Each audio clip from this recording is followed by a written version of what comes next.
Have you ever found yourself feeling such strong emotions that you didn't know how to deal with them? Or acted in a way and then asked yourself, why did I do that? Well, you're not alone. Today we're going to talk about something essential for our well-being, recognizing and managing our emotions. This is the first step to a more balanced and happier life. So if you want to learn how to better handle what you feel, stick with me until the end. What are emotions and why recognize them? First, let's understand what emotions are. Emotions are automatic reactions to situations. They can be triggers that arise in fractions of a second and are responses from our body and mind to external stimuli. But here's the key: many times we react automatically, without realizing where these emotions come from. That's why the first step to managing your emotions is recognizing them. It sounds simple, but often it isn't. Ask yourself, what am I feeling right now? It may sound silly, but naming the emotion already reduces its intensity. Try it. When you feel irritated or anxious, stop for a second and say, I'm angry, or I'm afraid. This puts you in control, instead of being controlled by the emotion. Practical techniques for managing emotions. Now that you know how to recognize your emotions, let's talk about how to manage them practically. There are several techniques, but here are the ones that work best for me and that I see help many people. 1. Conscious breathing. When a strong emotion arises, one of the simplest and most effective ways to manage it is through conscious breathing.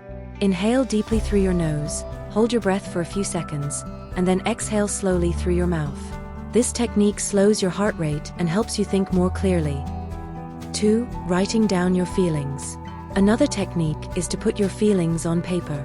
This may seem old-fashioned, but writing down what you're feeling is like taking the weight off your mind. Write without overthinking, without filters. It also helps to organize your thoughts and understand what's behind that emotion. 3. Practice meditation or mindfulness. And of course, there's meditation or mindfulness. These practices help you stay more present, to notice emotions as they arise without being swept away by them. Start with 5 minutes a day. Sit in a quiet place and simply observe your breathing. Applying it to real life. Now you might be asking, okay, but how do I apply this to my routine? Here's the answer.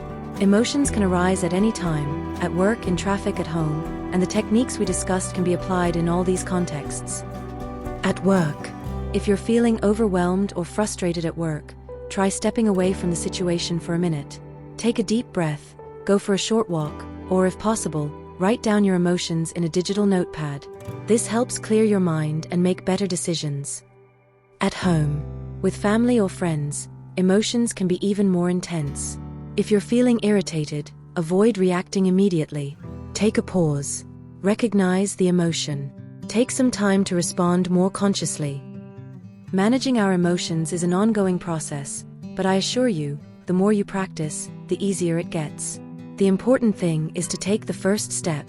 So starting today, recognize your emotions, take a deep breath, and apply these techniques. Your mental health will thank you. If you enjoyed this content and want more practical tips on improving your emotional well-being, don't forget to like this video, subscribe to the channel, and share it with someone who needs to hear this. And comment below, what emotion do you struggle with the most? Let's talk.